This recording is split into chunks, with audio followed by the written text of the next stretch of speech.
Good evening, everyone. We can get started. I want to do a little sound check in the room. Is it okay? Okay, great, great. How about Zoom? Zoomers, can you hear me okay? All right, great. All right, so as usual, we can begin with chanting the three refuges, and then we'll have a guided 30-minute sit to settle in. So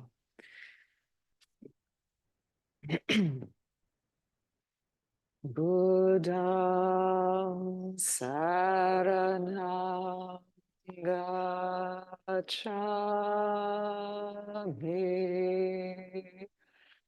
Dhamma Saranam Gacchami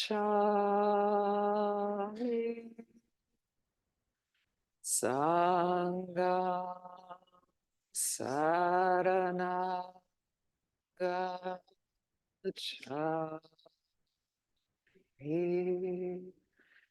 Dutiyampi Buddham Saranam Gacchami Dutiyampi Dhammam Saranam Gacchami Dutiyampi Sangham Saranam Gacchami Tatiyampi Buddham Saranam Gacchami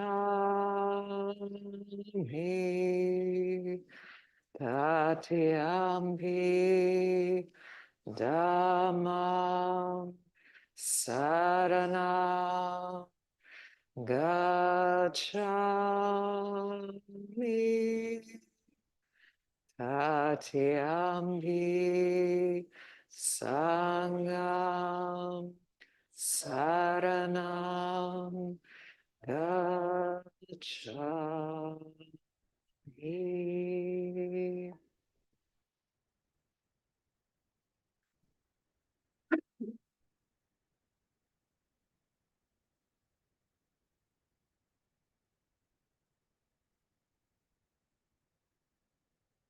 Take our time as we settle into a seated posture, balancing relaxation and alertness.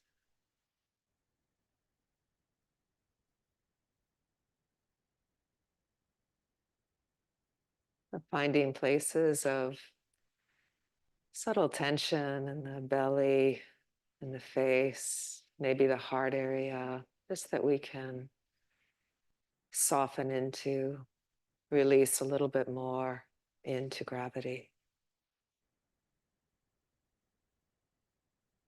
Letting the breath move.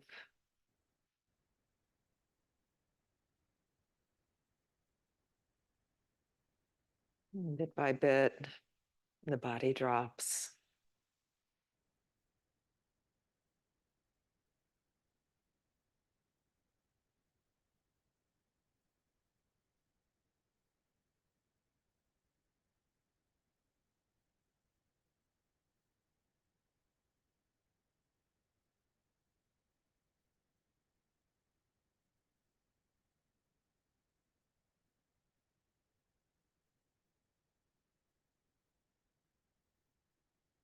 You can appreciate these moments of seclusion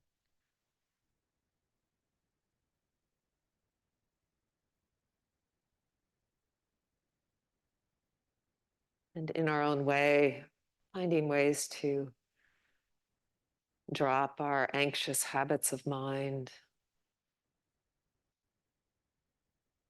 just for now.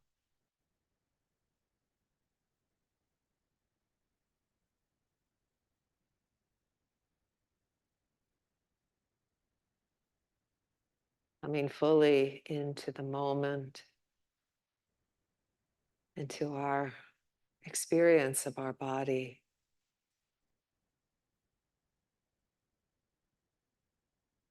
This breathing body.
If in any moment we feel ourselves preoccupied with some concern, some agitation,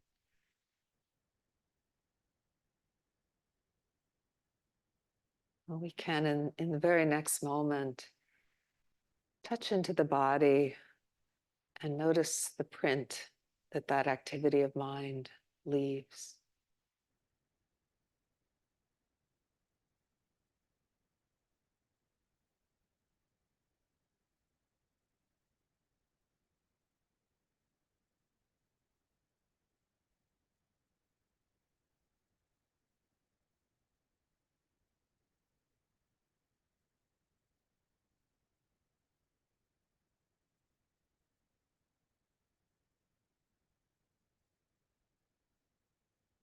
So we're growing the wisdom that it's all happening here and now in the heart, in this moment.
For the last 10 minutes, let's give more energy to the knowing mind.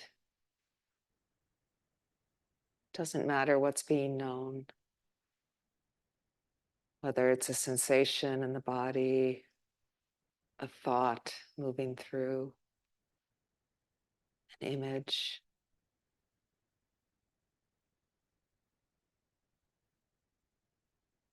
But the knowing part of our experience, that knowing is happening, gives that some energy.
Yeah, feel free to stand or do what you need to do to be comfortable.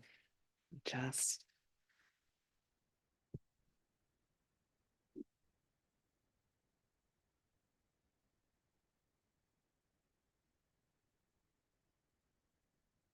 Well, welcome everybody. We can get started. My name's Wynn Fricke. I'm, of course, stepping in for Mark Nunberg. For those that don't know me, I'm one of the co-founders with Mark, who is also my partner of Common Ground. And I teach at McAllister College over in St. Paul.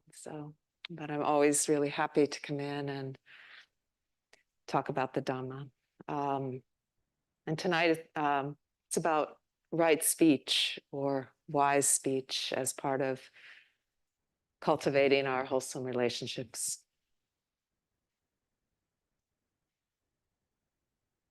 Yeah, and I want to start with a quote from the Buddha, who said, "To everyone that is born, an axe is born in their mouth." And it really speaks to the power of words, to really cut, to harm, or to heal. And I'm sure that we all recognize that from our own lives, from our own relationships. And as lay people, we talk a lot, and if we ever lament that we don't have time to retreat, or we can consider the practice of right speech as central to this path and practice all day long. It's a beautiful way to know the mind, is to watch how we work with our speech. It both reflects our character and shapes our character. And there's a quote from the Hindu Sanskrit literature, the Rig Veda. It says, and this predated the Buddha, "The wise ones fashioned speech with their thought, sifting it as grain is sifted through a sieve."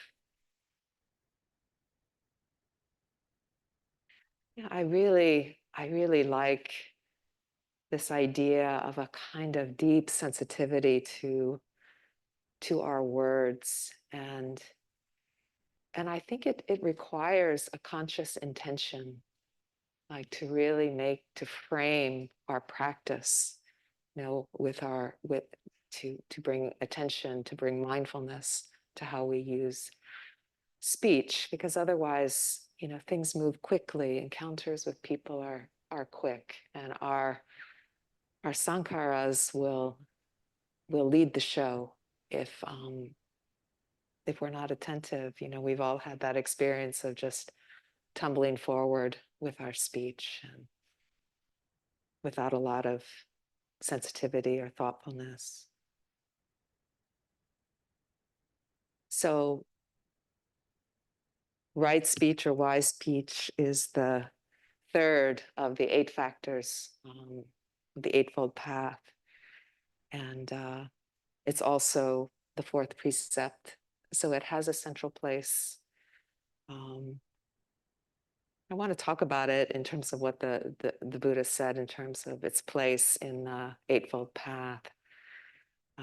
So the Buddha asks, "What is right speech?" And he answers, "Abstaining from lying, from divisive speech, from abusive speech, and from idle chatter. This is called right speech." I just want to talk about each of these categories briefly and offer the Buddha's words directly. So this is what he says about lying, basically. And I'll play with my pronouns in these quotes just to shake it up. So the Buddha says, "Herein, someone avoids false speech and abstains from it. She speaks the truth, is devoted to the truth, reliable, worthy of confidence, not a deceiver of people, being at a meeting or amongst people or in the midst of her relatives or in a society or in the king's court and called upon and asked as witness to tell what she knows, she answers, if she knows nothing, I know nothing. And if she knows, she answers, I know. And if she has seen nothing, she answers, I have seen nothing. And if she has seen, she answers, I have seen. Thus, she never knowingly speaks a lie, either for the sake of her own advantage, or for the sake of another person's advantage, or for the sake of any advantage whatsoever.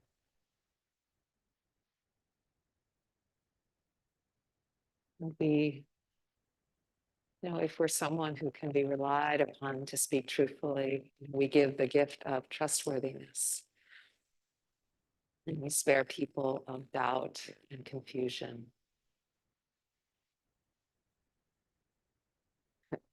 So it's a great question, like, why do we shape our words to our advantage? I think we all do this. I think we all spin. We know what that is. And I think it's a beautiful practice to look at the intentions that underline that spin or speaking half true, let's say, because they reflect well. So then truthfulness is maybe easy when they and when through consequences don't consider another. But when we have something to protect or afraid,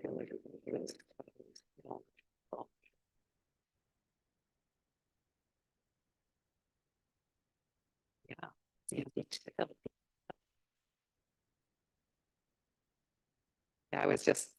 my mind has been on it. It's been on it, giving me thought again. A few weeks ago, Mark was asking me how many students were enrolled in one of my classes at McAllister. I've been having a discussion with him, kind of concerned about enrollment going down. And, there can be implications for that. If you don't have enough to fill a class, that class could be canceled. It can affect your salary, it can affect your, health insurance. So a lot of things can tumble. So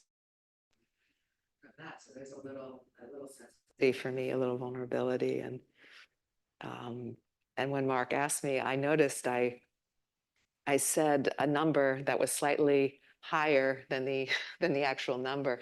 It had been the number the night before two students had dropped, but somehow I just kind of said this other number. It just kind of tumbled out. And this is a small thing, like a difference of two people. But how strange, like that, that's what I meant by this sort of tumbling response before we kind of can be gathered. And so it was just interesting to look at, okay, what was the little clinging? What was the little clinging beneath that exaggeration, beneath that half truth, and wanting Mark to appreciate me as a popular teacher, or whatever that kind of sensitivity might be that was somehow left unexamined. So really it's the detection of like the craving that will underlie that.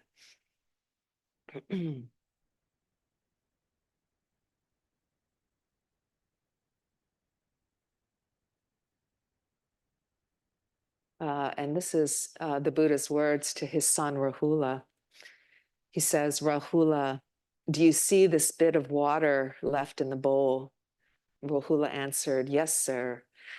So little, Rahula, is the spiritual achievement of one who is not afraid to speak a deliberate lie.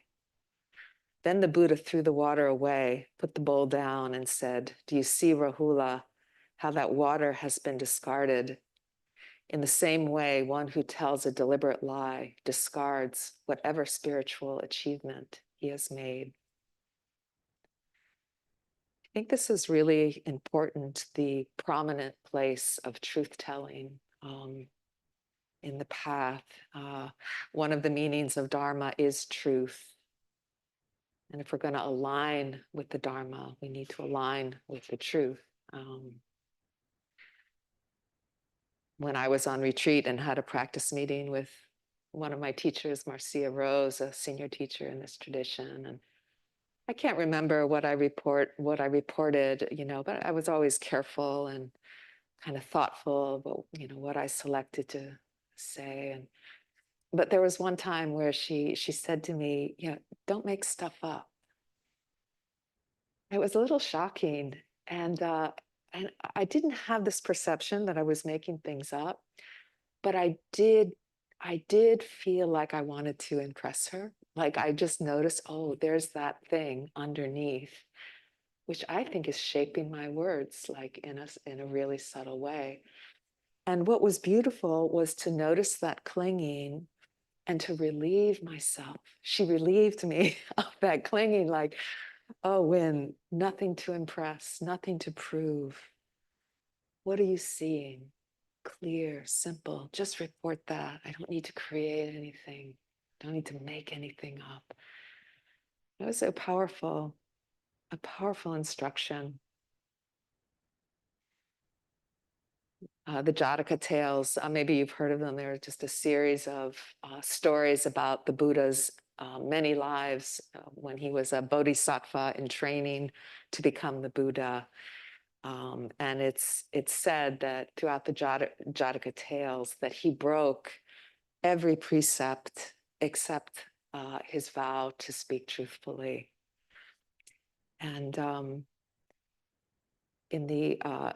I just read this small quote about this in the IMS website that it said, the reason for this is very profound and reveals that the commitment to truth has a significance transcending the domain of ethics and even mental purification, taking us to the domain of knowledge and being.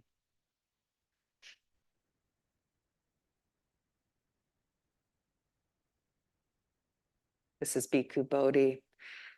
Truthful speech establishes a correspondence between our own inner being and the real nature of phenomena, allowing wisdom to rise up and fathom their real nature.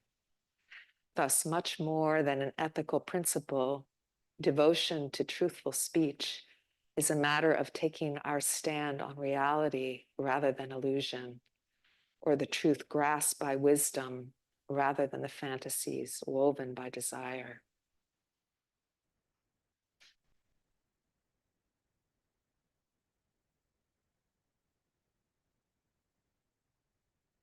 So, a commitment to truth-telling. The second one is abstinence from slanderous speech. And this is what the Buddha says.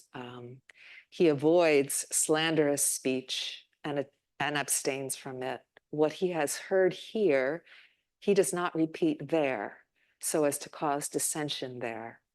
And what he has heard there, he does not repeat here, so as to cause dissension here. Thus, he unites those that are divided, and those that are united, he encourages. Concord gladdens him. He delights and rejoices in concord, and it is concord that he spreads by his words.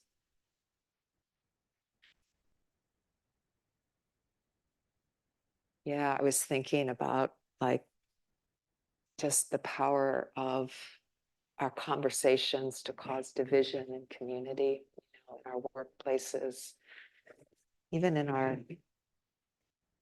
friendships.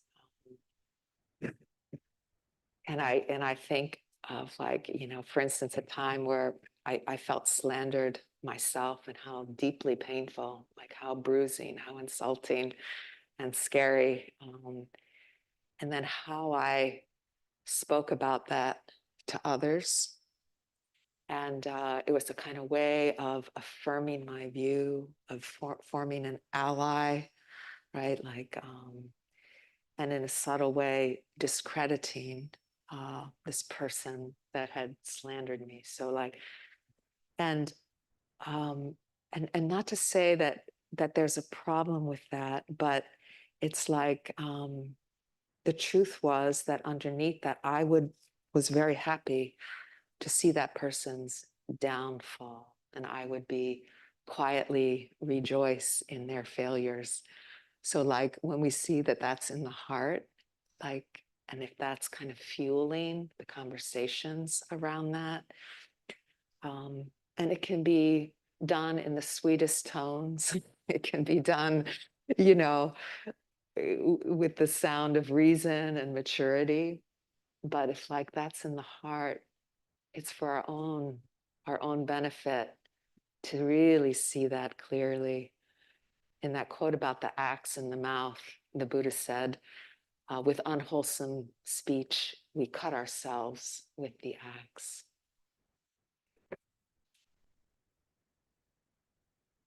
So again, we need to call out skillful and unskillful behavior, but it's the self-making and the clinging and the unwholesome roots behind our words that we need to see.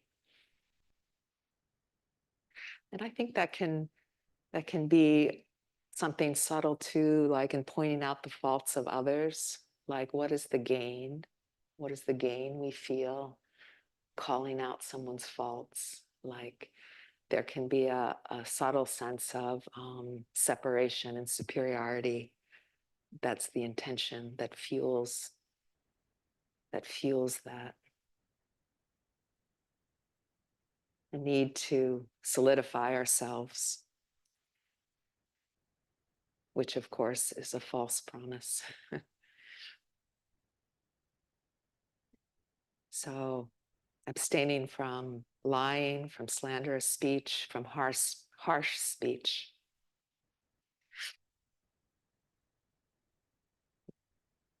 They avoid or I'll just say one avoids harsh language and abstains from it. One speaks such words as are gentle, soothing to the ear, loving, such words as go to the heart and are courteous, friendly, and agreeable to many. I just have to mention this very brief encounter as I was leaving school. The other day, there was a FedEx person who was outside the door of the Fine Arts Building with a stack of packages, and he was in the wrong place and a little bit lost and bewildered. And English was clearly his second language, and he was reading these instructions from FedEx that were really bewildering. I couldn't figure out either where he was supposed to. So, I'm in there with him trying to figure out where it is. But there was just something in the sensitivity of his presence, and in the way he asked for help, and his tone, and yeah, and I just noticed, oh, I just wanted to help him put the packages back on the truck. Like it was so, it just went straight to the heart. And this was like a very neutral conversation. We're just fixing a simple problem. But it was a reminder to me, again, of like the power of our speech when it kind of comes from the heart in that way, in the most simple of circumstances. Like any moment, we can show up for someone in that way. Like, you know, at the grocery store, you know, passing someone on the street, even if it's just in the energy of our heart, how we offer our presence.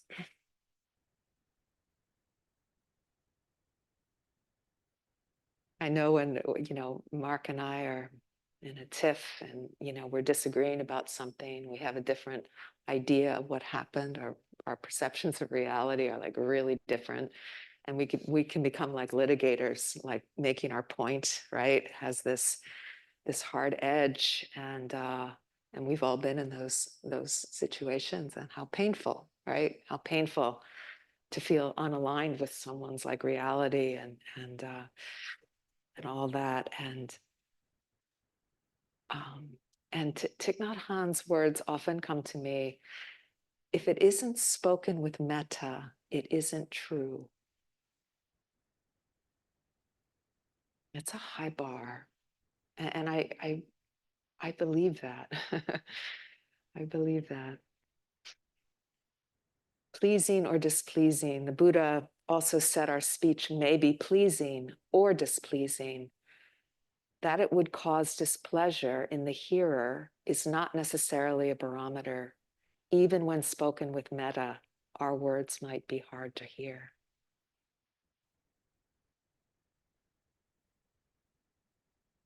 And then the fourth category is abstinence from idle chatter. And the Pali word for idle chatter is sampapalapa, which is really descriptive. You know, it's just like, you love that word. So she avoids idle chatter and abstains from it. She speaks at the right time in accordance with facts, speaks what is useful, speaks the Dhamma and the discipline. Her speech is like a treasure, uttered at the right moment, accompanied by reason, moderate and full of sense. When I was training to become a dancer in New York, I took, for a year, I took classes at the Nikolai Lewis Dance Lab, right in Manhattan there. And part of the curriculum there was we had to do dance improvisation, you know, sort of structured improvisations, usually with a theme. But the classes were big, so we'd be in a group, and then there'd be a large audience of people watching. And this is when I was in my early 20s and really, really shy. And this was like the worst part of the training, having to do improvisation in front of people, because it just felt like a Wild West to me of bewilderment and self-consciousness and you know, just not liking to be watched in this sort of a way that was so out of control. Like it just didn't have, I didn't know how to improv. You know, I didn't know how to improv. And I would notice that the way I was moving my arms and legs and through the space, it was like sampapalapa. It was like I was just flailing. It was like not rooted in any clear impulse, in any groundedness. You know, just the mind was overwhelmed and frightened. And so I used to, and I would see, oh my God, this is like, you're just moving. And so I started to just freeze, like just take a shape, Wynn, just hold your body still and collect your mind. Collect your mind until you feel a clear impulse and then let it take you. And that was very powerful. It was a powerful training, like to notice when the movement was just restless and anxious. And we can notice that about our words. Of course, it's just like filling space. We're restless, we're anxious. And we can be still, collect the mind, wait till some clarity emerges. And not to be afraid of the awkwardness of silence. You know, like we can be okay. We can be okay with that.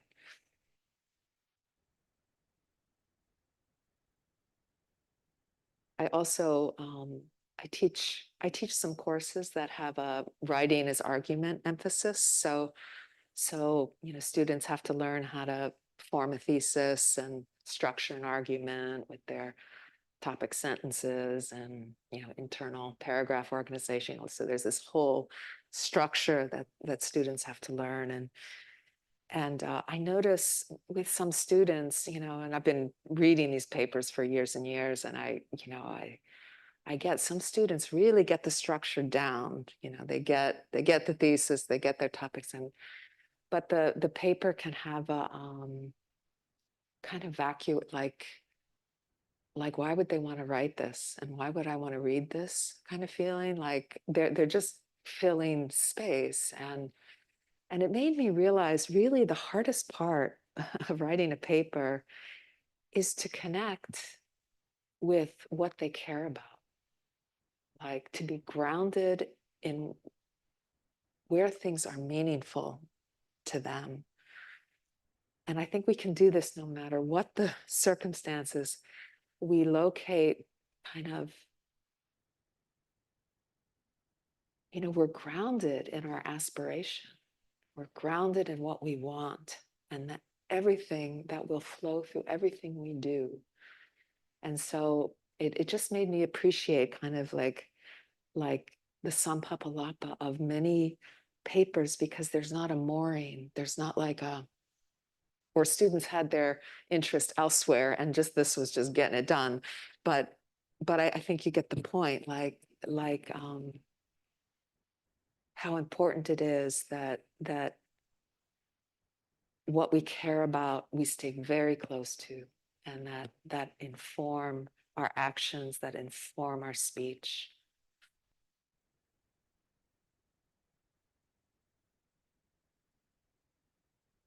So the Buddha talked about 3 kinds of craving, and I think we can look at them in terms of our habits of speech too. So there's the craving for sense pleasures, and that can include the sense pleasure of power. So the craving for sense pleasures, bhavatanha, which is the craving to become. It's like becoming a fixed, solid identity we feel safe with. And then there's the craving for non-existence. And so sometimes, like in a conversation, am I trying to is this activity about driving pleasure? Am I just trying to kind of derive pleasure from this conversation? Or am I trying to, show off in some way, present myself in some way? Is there some sense of becoming, demonstrating?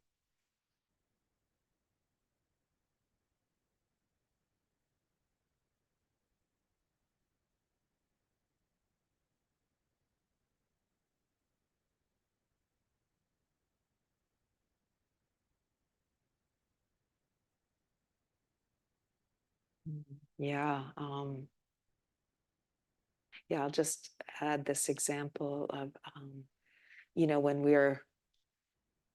when we find ourselves in a place of like we're needing an audience to show something about ourselves, right?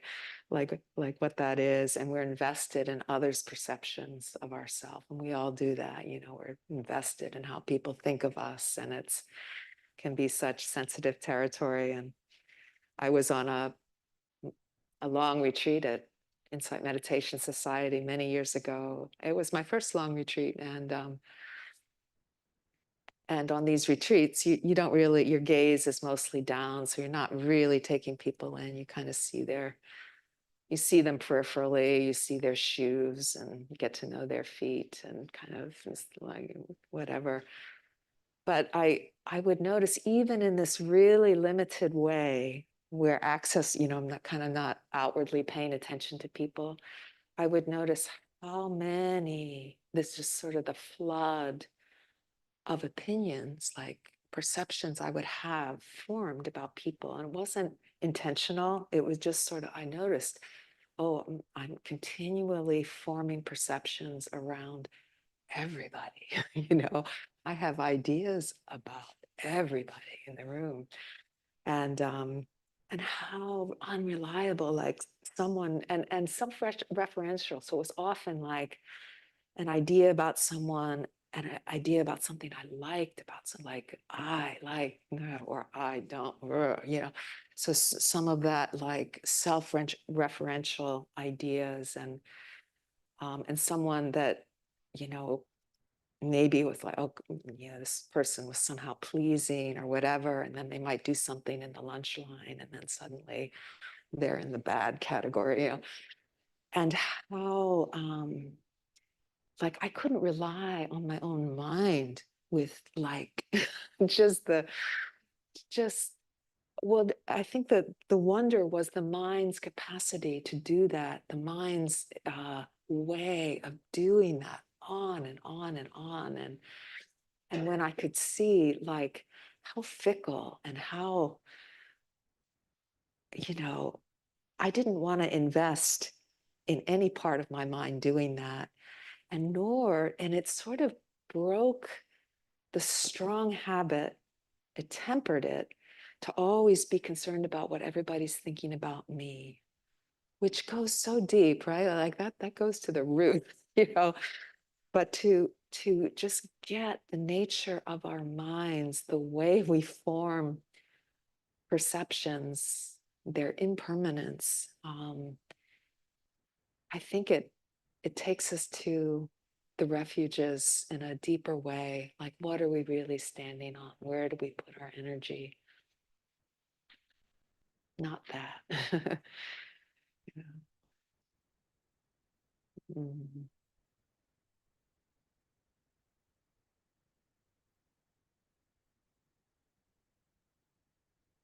Yeah, and then yeah, noticing when we're trying to disappear, when we're trying to not take space, you know, the longing for non-existence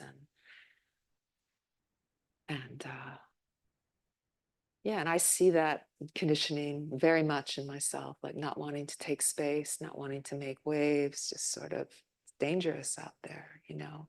Even in a conversation, ask a question so they can fill the space. I can just sit back.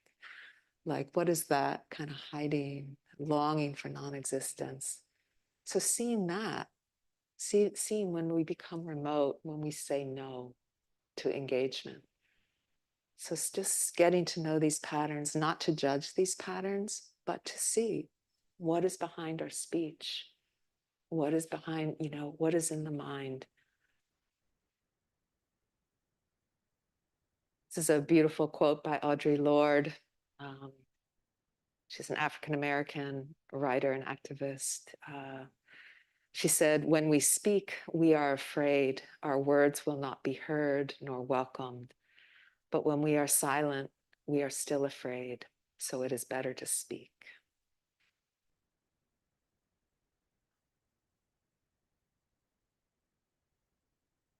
So, as much as we can attend to how we speak, I think we can also make an art of how we listen. Um, and, and I'm going to offer this because I think this is another like high bar that the Buddha offers. He says, practitioners, others may address you in a timely way or an untimely way. They may address you with what is true or what is false. They may address you in an affectionate way or a harsh way. They may address you in a beneficial way or an unbeneficial way. They may address you with a mind of goodwill or with inner hate. In any event, you should train yourselves. Our minds will be unaffected and we will say no evil words. We will remain sympathetic to that person's welfare with a mind of goodwill and with no inner hate. We will keep pervading them with an awareness imbued with goodwill. And beginning with them, we will keep pervading the all-encompassing world with an awareness imbued with goodwill, abundant, expansive, immeasurable, free from hostility, free from ill will. That is how you should train yourselves. And I really love this idea that this is a kind of goodwill that doesn't need to be earned, that someone can speak to us with inner hate, with untruths in a way that is unbeneficial, yet they are worthy of our goodwill. Just as we are worthy of our own goodwill, no matter how we show up.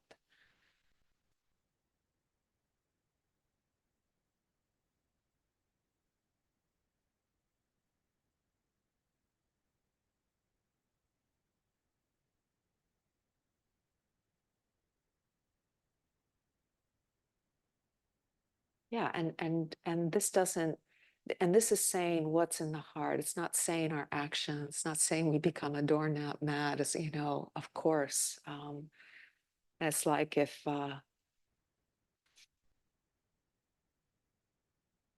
yeah, like there are times when I notice, and it can be a habit of mine of, you know, where I find I'm serving as somebody's audience in a conversation. I feel like I've kind of ceased to be, and like they're in a trip about something, and I'm sort of falling into my own space and say, oh, like, look at this dynamic, longing for non-existence, longing for becoming, kind of right here in this conversation. Like, and so disrupt that.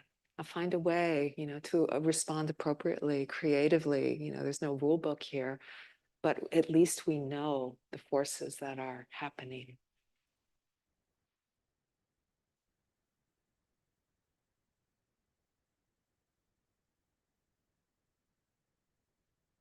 So deep listening is emptying out. It's releasing our craving so we can hear. And I've taken on this practice of walking to and from work, and I notice my mind on the way home from work is, it's a lot more stirred than on my way to work. Just a lot more moving, and I really make a practice of, can I put that down? Really, can I put it down? And how it came to be a practice is I kind of fell in love with the trees on my way to work. Like I just started noticing the trees, and I thought, Wynn, you're missing the trees. Like empty out, listen to the trees with your whole body, show up. And it's like, and then it was almost like being still in my dance improvisation, like, oh, collect yourself, empty out, feel clearly. And then the reality shifts, that down gear into something slower, into more stillness. And that throws a whole perspective on what was agitating the mind. And there's a real power in that shift that can happen when we still the mind in that receptive way.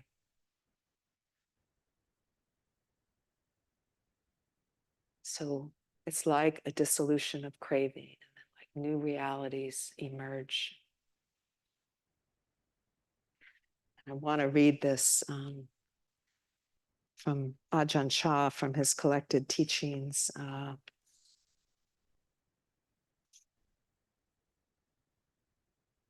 This is a little question and answer, and someone asks him, I still don't understand. Is true contemplating the same as thinking? And Ajahn Chah answers, we use thinking as a tool, but the knowing that arises because of its use is above and beyond the process of thinking. It leads to our not being fooled by our thinking anymore. You recognize that all thinking is merely the movement of mind, and also that knowing is not born and doesn't die.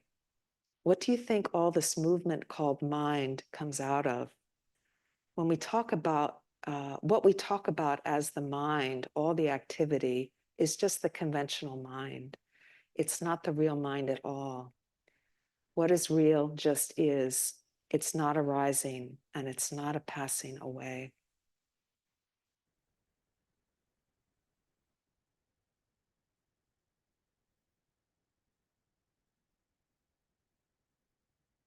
Maybe it takes sometimes borrowed faith to trust that we can put things down.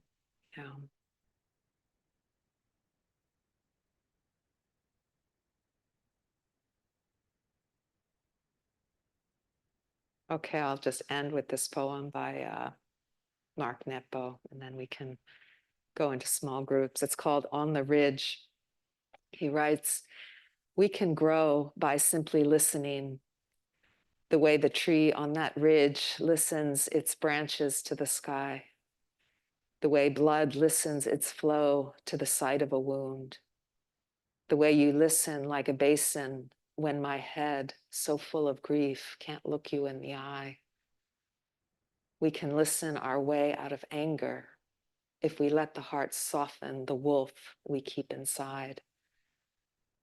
We can last by listening deeply, the way roots reach for the next inch of earth, the way an old turtle listens all he hears into the pattern of his shell.